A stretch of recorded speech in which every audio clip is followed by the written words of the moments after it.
Close win, I'm sorry, against the Western Reds. Will have his minds on the job. Paul Harrigan to lead from the front. They've got some very great backs in, of course, the Johns brothers. Look to them to guide them wearing the... Oh. And Paul Vautin, when you look through their side, you can understand why. That's right. Oh. Facts and figures point to a Roosters victory, but Paul Vautin, something... Paul Vautin on the burst. Vautin on the burst. Oh, no. You're a million to one to do this. Stop, tell him to shut up. The sole unbeaten leaders of the competition, the Sydney City Roosters. Facts and figures... I'm waiting. The sole unbeaten leaders of the competition, the Sydney City Roosters. That's... Come to me. And really consolidate a top 4 spot. I'm sorry. I'm sorry. I'm sorry. Because you're just... You're going so good. You can't look at me. Oh, it doesn't matter how many times you watch it, and trust me, it's been about 5,000. You can't help but laugh. Mate, the David Morrow one when he first was on ABC. You know what? The man that needs no introduction. I don't know how we've stretched the budget. Paul Vautin, welcome to Freddy and the Eighth. Great to be on the show. How many logies? We've spoken in our first segment about Peter Overton nominated for a silver logie. Look, you won about 1,000 logies, didn't you? Oh, the show won 11. Yeah, it was a good show. We got on a roll, and the good thing for us was we kept beating the Melbourne Footy Show, which was a great rival. Hey, but we're all good mates. So, Joey just pointed out there, it is actually a bit of a miracle that your TV career actually lasted past your very first appearance with the great David Morrow. Yes, well, it is. So ABC rang me end of 1988. They needed someone to help out on the grand final day. So I go in and took David. I'm on with David Morrow, and it's about quarter to 2 it was. Anyway, Thirsty asked me this question, which I didn't even know what he meant, and I started to give an even worse answer, and then I dropped the famous F-bomb. And then David Morrow goes, well, we've got a communication problem here. So you thought it was a rehearsal? Yeah, anyway, so I go, sorry about that, Dave. Look, I'll be better when we do it live. You know, he goes, mate, we're live right now. Anyway, they never rang me back, the ABC. But then, Gary Burns, who's a great friend and has been, he's a great stalwart at Channel 9 for a long, long time. He rang me. I was driving home from Henson Park after my 2-year magnificent stint at the Roosters and training one night. And he rings and he said, Gary Burns, I'd like you to come on the midday show. This is 1991 now, and do some stuff with Ray Martin and Edgar Eddinghausen, talk about Origin. So, yeah, no, I've got no problem doing that. So on I go, and I was just myself, and E.T. was, you know, oh, my God, how good's that? Is that Pauline Hanson? Anyway. Anyway, so they rang me back the next day, and I started on the midday show, and then, like, I was very lucky because Channel 9 got the rights off. Channel 10 went broke, and Kerry Packer got the rights, and they had no one to do anything. So it was Rab Sterlo, and they rang me. I said, yeah, I'll do it. So that's how it started. We saw some stuff there where you were doing pre-records. What do you like, the pre-records or live? I do prefer live because, you know, if you make a mistake, then you just got to own it. And, you know, we once at Campbelltown one day, we spent 40 minutes doing pre-records because we couldn't finish it off. I mean, this one's a classic. Oh, best ever. Nathan Cleary. Fatty, you made a career. You made a career out of taking the piss out of yourself, though. Yeah, but that's what I do. I love it. It's good fun. Poor old Wayne, mate. It was the greatest night of his life. He said the greatest day of his life. Oh, he's not playing. And then he hosed himself. No, look, yeah. What about the days of showing you with the crocodile hunter? What about those days? Tell us what he was like, the great late Steve Irwin. You know what? He was one of the nicest and most genuine men that I've ever met. He played footy as a kid. He loved it. You know, all this stuff that he did. He loved doing what he did, basically. And look, I'm thinking that's the snake's done a King Henry, but it was actually peanut butter. I found out in the end. But I was gagging. But he was fantastic. He would have come on the show every single Thursday if he had his own way. Yeah. And one of the tragic things, you know, was that he passed. But he was a great fellow. Do you know his son? His son's nominated for the Gold Logie. Yeah. Robert. Yeah. Yes, I'm aware. Yeah. Fat, you worked with some amazing people over your time on TV. Who stands out to you? Peter Sterling's a standout. He's, you know, I played against Peter for 10, 11 years and obviously had a lot of respect for him as a rugby league player. He's one of our greatest ever. And, you know, they beat us twice in 82 and 83 in grand finals, Parramatta. So I knew what a great player he was but I didn't know him as a person. And over the years, I got to know him as a person, and he's as good as they come. He's a fantastic dude. Helped me out a lot because obviously, you know, I sort of, the show could meander along and go down a really bad path if I was hosting, and he would always be the one that would reel it back into where it should go. And that's why we had such a great time together. You know, it was like good cop, bad cop. Yeah, he was fantastic, Pete. What about some guests? Two-prong. Who was the best guest you've ever had on and who was the worst? Meatloaf was the worst. Was he maggot? He was pissed. Yeah, the Big Meat came on and they found 2 bottles of vodka empty in his dressing room. And he stunk. It was like, my God, this stuff was just oozing out of his body, you know. He was sweating, stinky, he was blind, and, yeah, he was not good. Well, we had some wonderful guests. Dennis Rodman. Oh. Dennis Rodman came on early in the show, and Chief and Matty, and, mate, he had no idea what he was doing there. And he said that. He said, man, I don't even know. He said, I don't even know where I am, man. Was he off his head or just... And the boys took the mickey out of him. and then his brother, he got... Mark Guy was a guest host on it. And your brother got him to ask, is that right, you're a black belt in jiu-jitsu?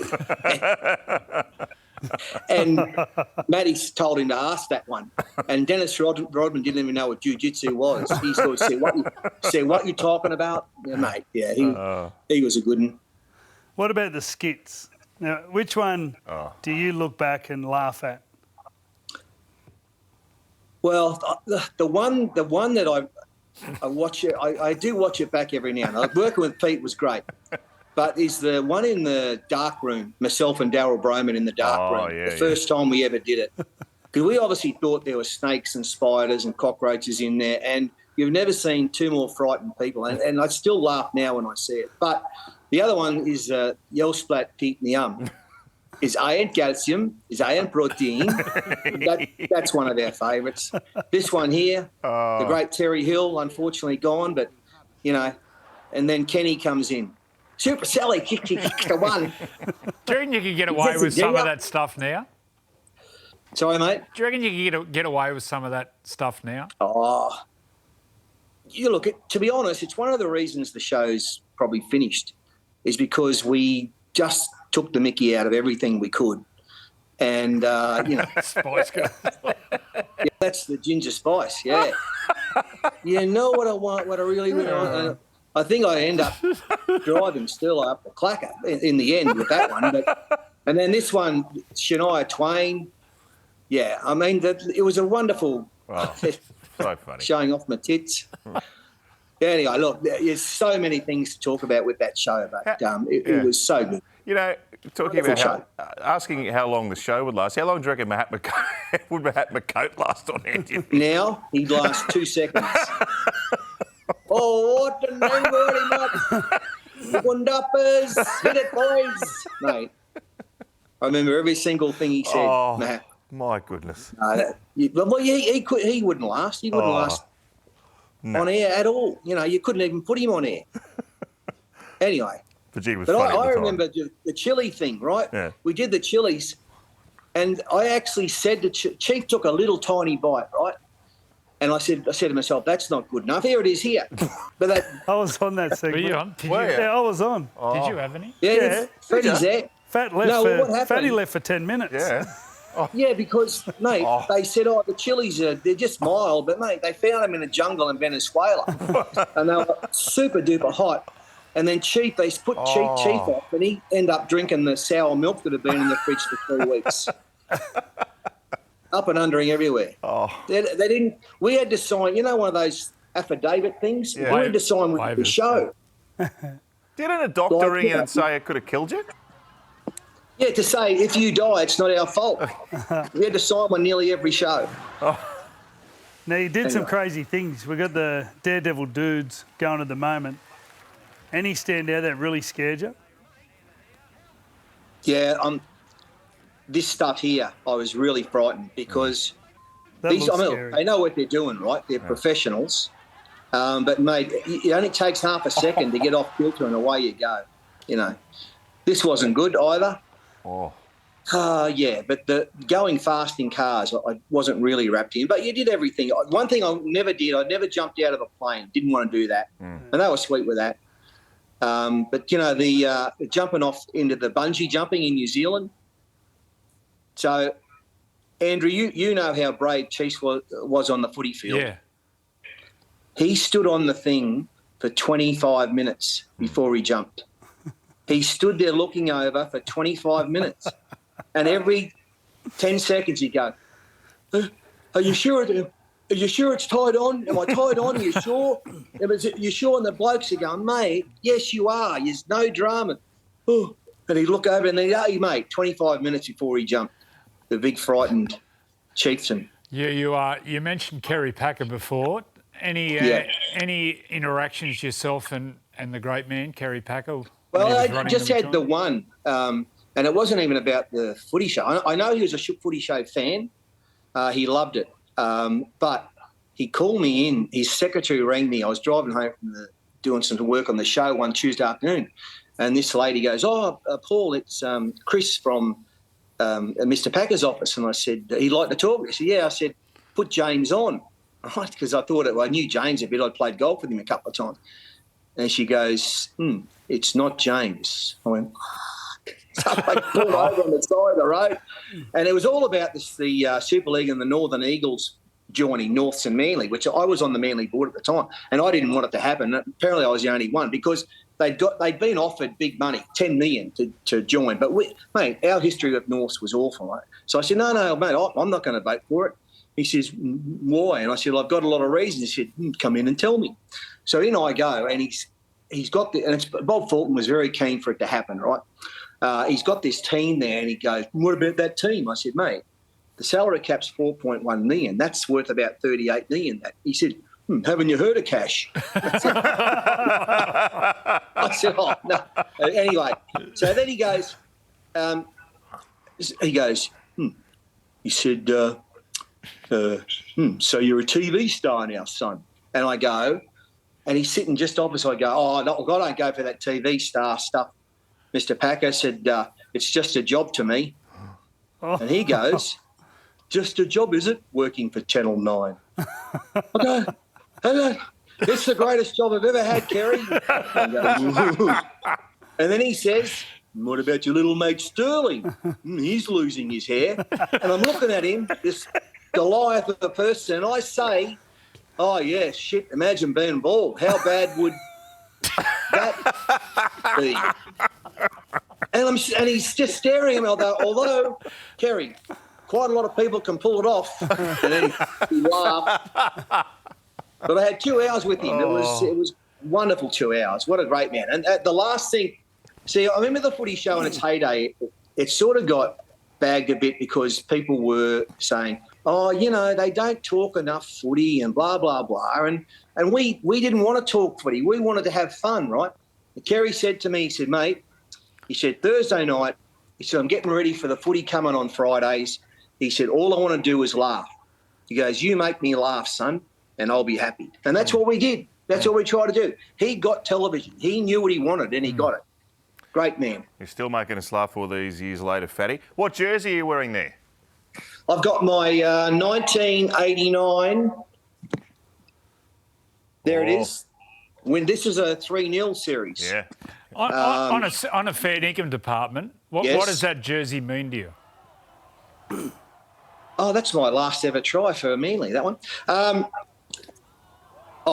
It means a hell of a lot. And you know, look, I get, you know, and you in particular, Andrew, I've heard you say it, you know, it doesn't, I know that it doesn't mean, I don't know what your jumper means to you, right?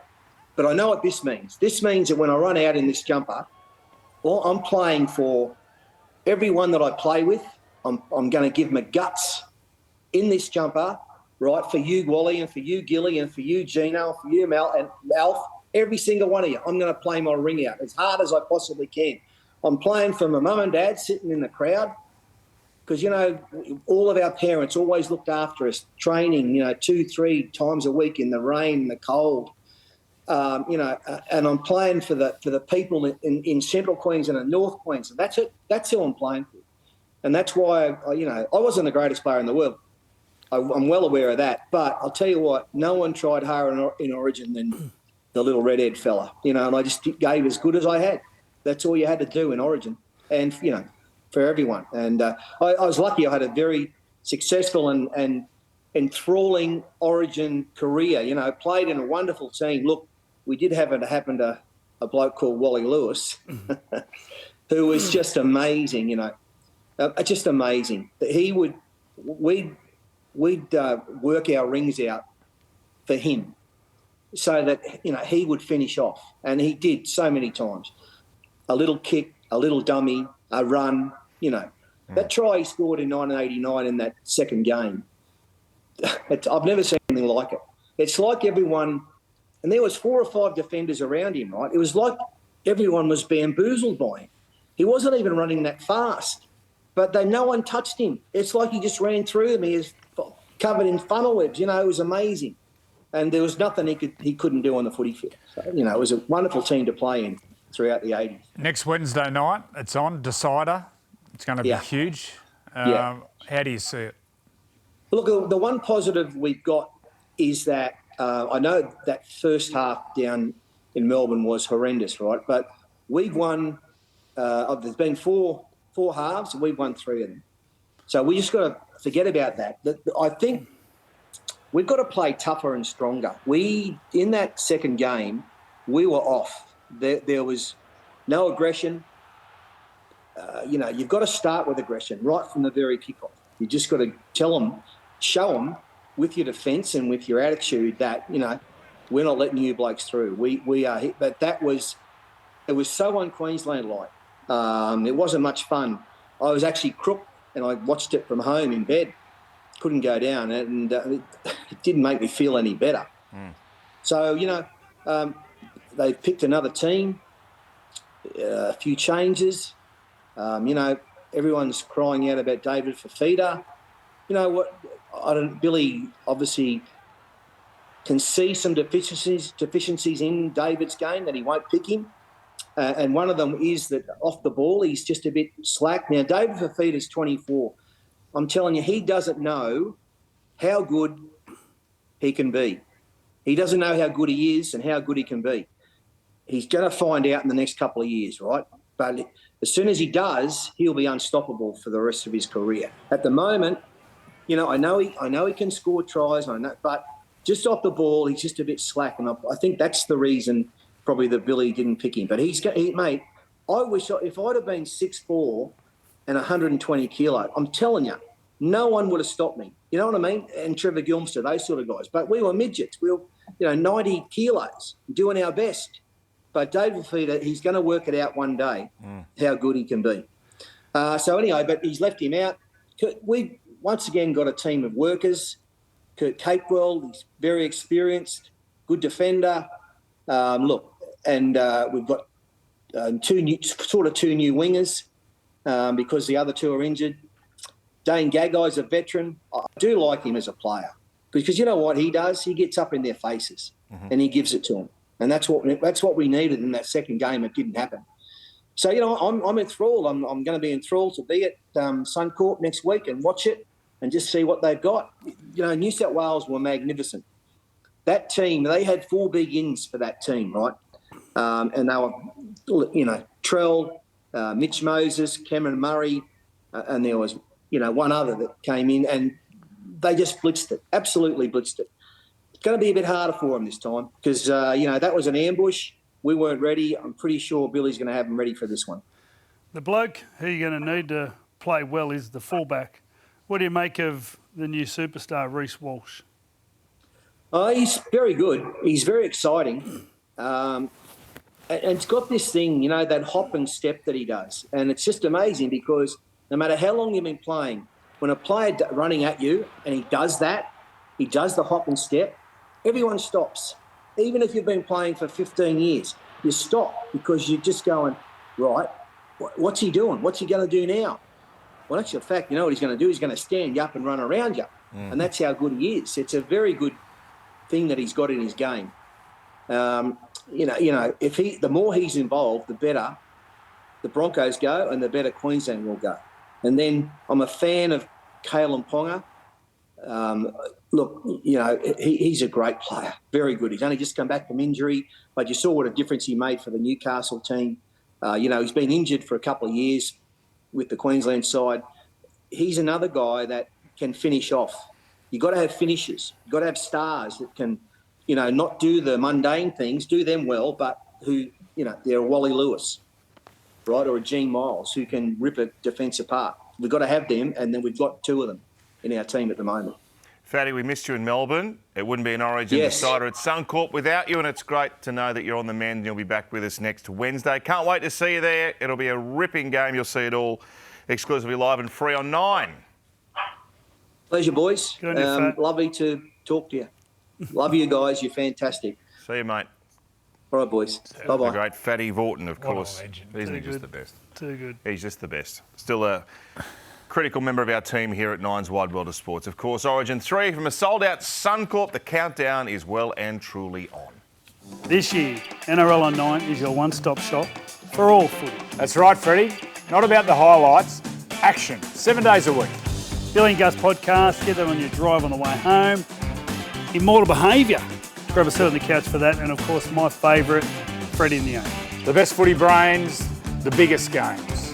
Don't trust the algorithm. Subscribe to NRL on 9 and get all your entertainment there.